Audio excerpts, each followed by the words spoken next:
When I was looking for ways to introduce this investigation, I was unsure how to showcase the relevance of Tumblr and its dynamics for people outside of its user base. ¿Dónde está mi?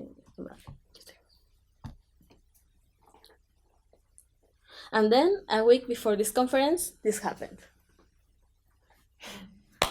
Word came out that Verizon, which bought Tumblr alongside some of Yahoo assets in 2017, was looking into selling the microblogging platform after it proved to be unprofitable for them. This move comes after the so-called porn ban, which was put into motion at the end of 2018 and consisted in prohibiting explicit not safe for work content.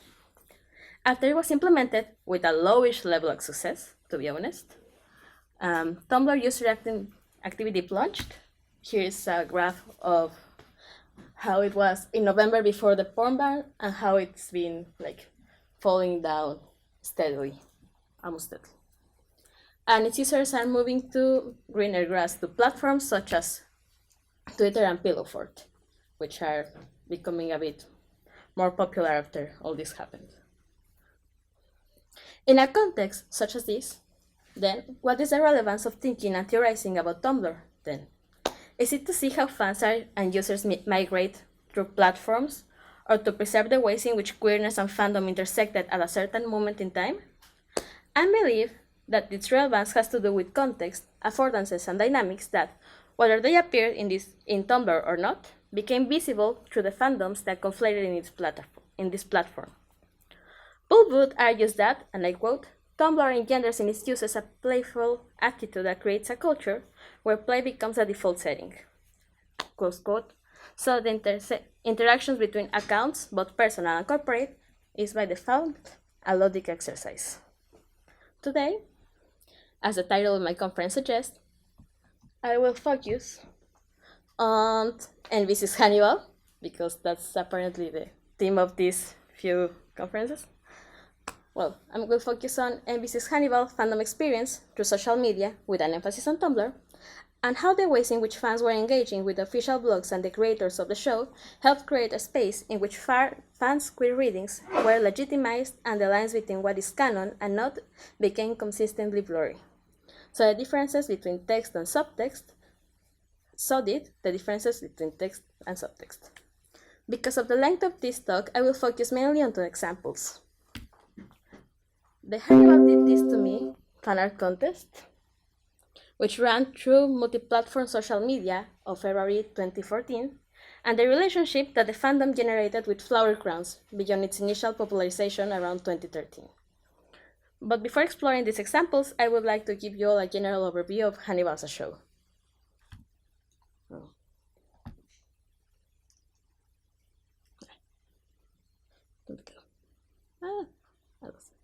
Hannibal ran 3 seasons on the NBC from 2013 to 2015, when it was cancelled for low ratings, as we all already have heard. Even with good fan critical reception, the show was unable to fulfill the showrunner's plan of a 7-season show. Nevertheless, the series finale managed to give closure to the show as a whole, and some of its main characters, while its ambiguous ending helped create a certain kind of hype that translated to several fan-run campaigns in social media that aimed to revive the show, one of which is still running after 4 years, and has over 95,000 signatures. Broadly speaking, Hannibal started as a prequel/adaptation of Thomas Harris' book saga, originally placed between what would be Hannibal Rising and Red Dragon, outlining Hannibal Lecter's relationship with FBI Special Investigator Will Graham. The show borrows quite liberally from the source text, changing characters, genders, and plot points to favor the shows, and ultimately combining different books in the same show arc and separating the show's canon from the book ones. Nevertheless, there is still a recognition of the original books in the show, which plays with the audience's preconceived notions of the characters. This is quite clear in the first season, which takes for granted the audience's prior knowledge of Hannibal's cannibalism, to both enhance the show tension and create comic relief through dialogue. This fourth wall-breaking kind of humor was replicated by the fandom, being the second most popular in-joke after the Flower Crowns in my survey. So here we have a quote from the show from the official Twitter account. which is a reference for when Hannibal is having dinner with Jack Crawford and tells him that next time he should bring his wife. Whether he plans to eat both of them or just invite them for dinner is uncertain, but it's kind of playful like that. The fact that the audience was meant to be in on the joke from the beginning of the show made the fandom a very inquisitive one, trying to piece together the details and the Easter eggs in the show, which made meta a vital part of the fandom's creation and consumption, and as such, a part of the inclusion-exclusion mechanism that delimited the fandom. By meta, I am following Melissa Hoffman, who considers meta broadly, including under the definition not only more traditional long-term text and/or multimedia analysis, but also shorter meme-like posts from witty paraphrase snippets of dialogue that translate the connotation of the scene into the notation, to photo sets and GIF sets, close quotation. In this context, blog curation and engagement is, in a way, meta too. As Wood argues that, open quotation, Tumblr's quotation culture find repetition rather than content generation to be indicative of community interaction, close quotation, the act of revolving becomes the central dynamic of Tumblr. Engaging in this dynamic is one of the characteristics that set Hannibal Tumblr account apart from most of the other corporate blogs, which was perceived by several respondents as if the people running the blog were fans with them. These are examples of fan art that were reblogged to the official Hannibal account. From both the beginning, as we can see, it's from June 2013 to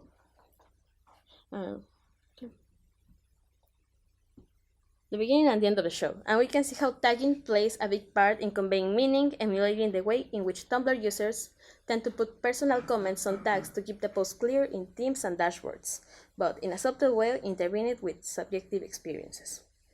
And I don't know if you can read the tags that they have, because this one is Hannibal, NBC, television, fan art, hashtag help Will Graham, hashtag took a trip on a roller coaster today. And the other one, which is about the time, spoiler alert, in which Hannibal is incarcerated towards the middle of the third season, it has a hashtag that says official episodic screen graph. So it's like these kind of playful things that were done by fans were also done by the official accounts. This appreciation for fan art by the official account and fans, several respondents argued that fan art they encountered on social media was one of the reasons why they decided to watch a show, led to the contest I was talking to you about. Hannibal did this to me, stylized hashtag Hannibal did this, which was open from February 10th to the 16th of 2014, during the hiatus between the first and second season. This contest was run through Tumblr, asking the participants to post their entries with the hashtag Hannibal did this. The general theme of the contest was original fan art that reflects Hannibal Season 2, and the participation was limited to one entry per person account with residence in the US. The 13 winners got commissioned to create original posters for the upcoming season, one for each episode, and were given inside information about it, such as screenshots, partial scripts, videos, and descriptions of the episode. The prize payment was a physical copy of their work and the first Hannibal season on DVD. While they accepted to give the rights to their artwork in exchange, but being allowed to keep it as part of the artist's portfolio. This situation that rings too close to anyone who has worked freelancer and had been told that they will be paid in exposure, but the contest was fairly popular, getting over 500 entries in a few days that it remained open.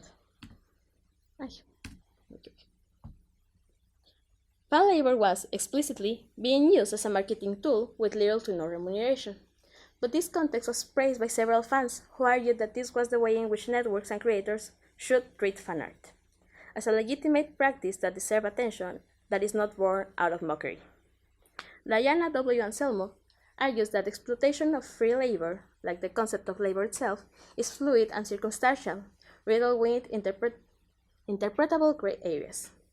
So in the realm of queer labor, collective pain more than material loss becomes the gauge through which researchers can measure abuse and injury. And in this case, labor may not have been monetarily compensated, but by both integrating the artists to a selected few who knew plot points of season 2 and legitimizing their interpretations of the official material to the point of exhibiting it on the official NBC website, not the Tumblr, became its own form of payment. Whether that is a fair price for the work invested in these pieces that you're seeing is another topic. But the people who decided to enter this contest were aware of it and deemed it appropriate. I choose to believe that the subjective experience of the fans should be the priority when we study these gray areas. And based on some answers from the survey and some comments on the reblog post on the contest, fans felt their talents and interpretations acknowledged by their author figures, which was a 180-degree change from other TV shows, productions teams that did around this time, such as Sherlock's queerbaiting, which was coupled with its showrunner gatekeeping attitude, by which they mocked any interpretation that could lead to queer or disability representation.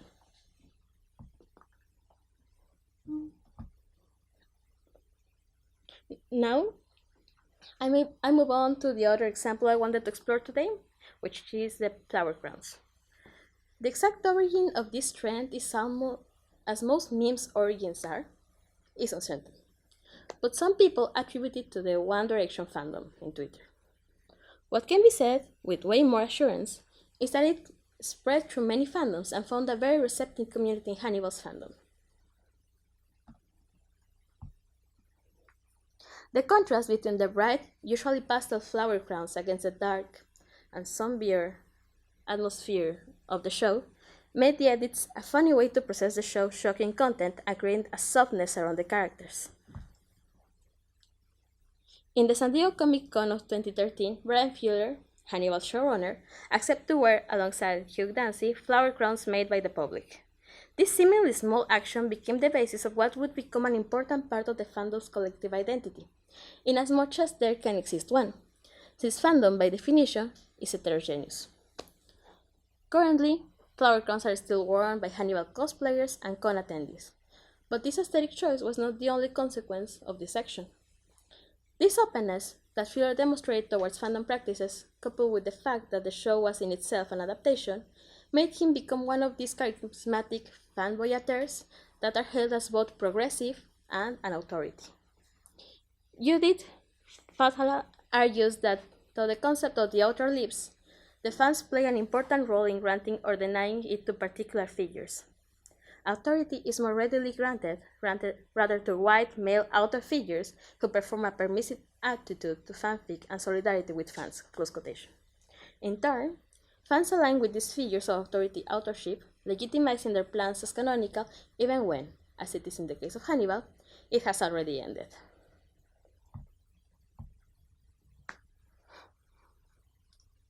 For example, out of the 176 people who answered this question, whether interviews with the cast and crew could be considered as canonical sources of information, only 13 people answered no, while the rest of them were evenly distributed between yes and it depends on the information they give.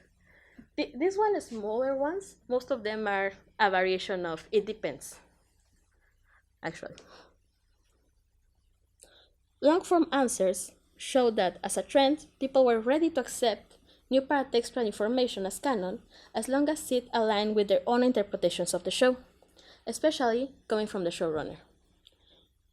This way, this game of legitimation goes two ways. The fans confer authority to Fuller as long as his statement aligns with the reading of the fans. But as I mentioned a few minutes ago, fandom is heterogeneous. So what is considered canon is completely subjective, even for the people whose canon reading are, and I open quotation, only what can be clear and unconfoundable to whomever watched the show without the need to go deeper into matters, close quotation. As a result, canon readings are diversified and their queer possibilities are open to be experienced or questioned by anyone. So whenever Fuller claims that Hannibal and Will love each other, even when their relationship is a twist as the show core, it opens up new avenues that legitimizes the fans' queer readings. Ay, guantes de las Ay. Ah.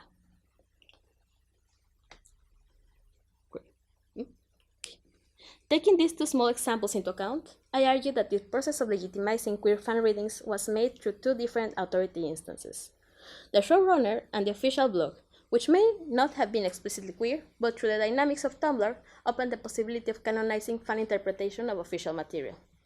As fans negotiate the queerness and interpretative process with the show's text, subtext, and paratext, they employ what Eve Inc. calls queer contextuality, by which the audiences, I open quotation, assess the validity of reading queerness in a text, the political and economic feasibility, particularly in regards to studio and network financial considerations to having a canonical LGBT narrative, and the quality of the canonical LGBT narratives that are produced. Close quotation. This negotiation is done individually, but there is no doubt that the way in which social media has been used influenced the reading of this phenomenon as an example of representation or queerbaiting.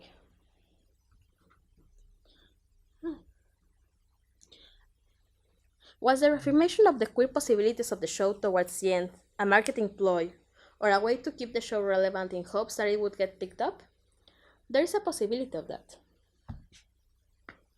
This image is the last post on Hannibal's Tumblr, and as you may have guessed, it was a Christmas ad to buy the third season of the show on DVD and Blu-ray. Nevertheless, I believe that fan experience was enriched by these paratextual experiences because they allowed queer fans to have their interpretative experience acknowledged as valid in a moment in which most showrunners, actors, and producers were dismissive of their audiences. So, just to conclude, I would like to say, my ship is canon. Thank you.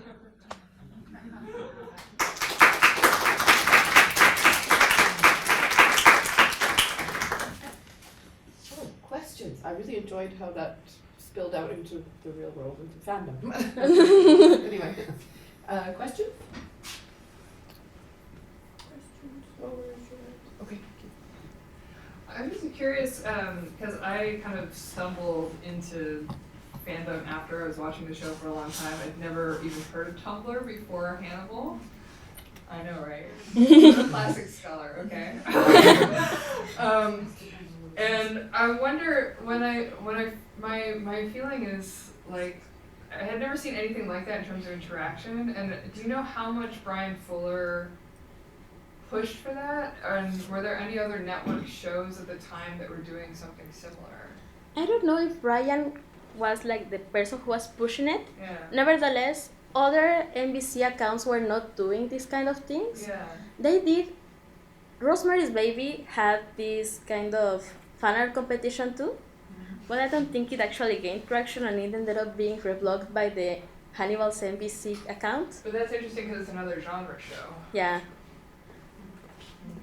But Can I ask a question? Yeah. What is your methodology that you feel working with? So did you do some surveys of fans or? yes, I did both surveys of fans to like gather what was kind of the most popular memes, at what moment did they enter the fandom, to have like a general idea of who were still in the fandom.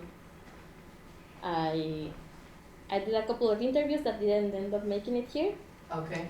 And I also went through most of the old posts of the Hannibal's NBC Tumblr account.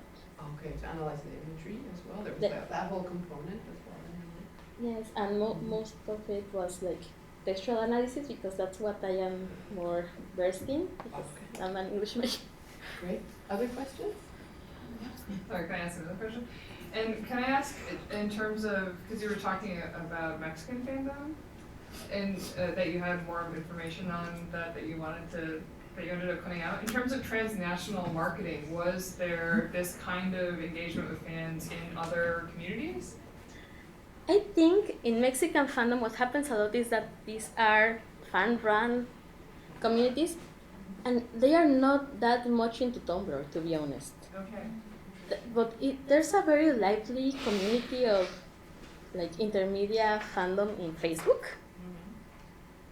So most of them are like these kind of crossover pages that have like, I don't know, characters and actors of different popular series. Yes. And I have a dumb question.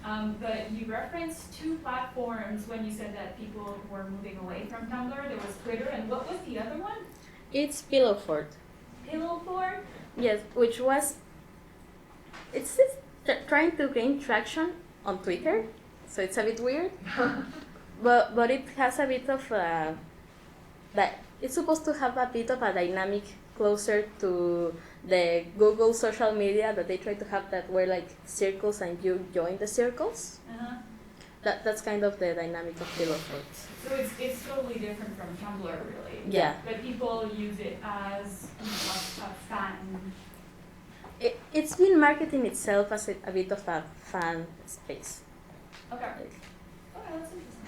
I've never heard of it. So we still have 6 minutes till coffee time. We've been very efficient. Do you want to have a broader discussion about Hannibal? I know I have to go and watch this now. I have a question for the other. Sorry, I'm just wondering about Hannibal. So, I don't know if I wanted Blueface to come out of the closet. I don't know if I want a season 4. Controversial statement. I am also in that team. Reactions. Because Brian Fuller has said explicitly he wants them to become murder husbands in season 4. Yeah. Right? So then it's like totally out. So how do the other fanables, and not just my co-presenters, how do you feel about it? I'm curious. The ambiguity is, I think, an important part of it. Like, for me as a queer person, I like that ambiguity. Mm-hmm. That, like you said, that is not out there, but I can like take clues and sort of connect the dots myself. So for me, that's yeah. And I think this is like part of the reason that Logo fails, right? Because like Logo is actually trying to produce, like trying to monetize a queer audience. Yeah. And a queer audience in some ways is, so we could argue about whether or not Logo's content is good or not. So we can have that as a separate conversation, but part of what is problematic about Logo is that queer audiences are like, I don't actually just watch things just because they're queer. They actually have to be good. and so like this is actually, and in some ways it's part of this, I would argue like part of this sort of old school detective work is still what like a lot of queer folks want, rather than necessarily like this explicit representation. This is part of this like experience of queer cryptography, almost like being able to rearrange what we get, whatever crumbs we get.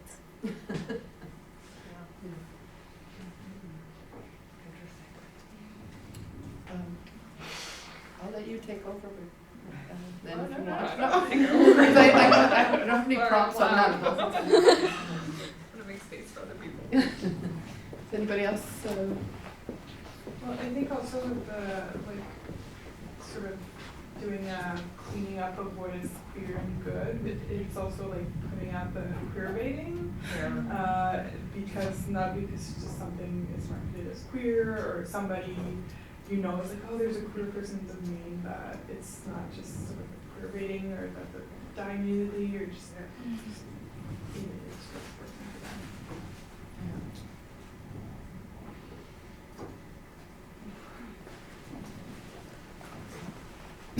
Well, should we wrap up? Yes. And everyone have their own conversations. Thank you very much.